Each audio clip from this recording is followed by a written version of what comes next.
હાથ બનાવતો નહીં, એક જ સ્ટ્રેટ જ રાખો, હાથ સ્ટ્રેટ રાખજો. કઈ નહીં સાઈડમાં થઈ જવું,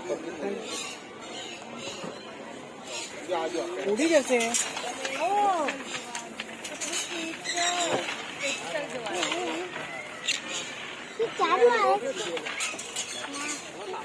હાથ ના હલાવતો,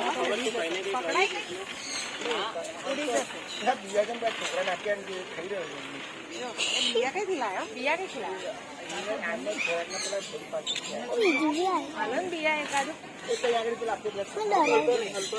ભાઈ આપો ને બીયા, પેલા ભાઈ પાસેથી લઈ આપો ને. આર્યન પેલા અંકલ ઉભો છે, પેલા અંકલ ખભે લઈને ઉભા છે. બીક લાગે? બીયા તું આવતી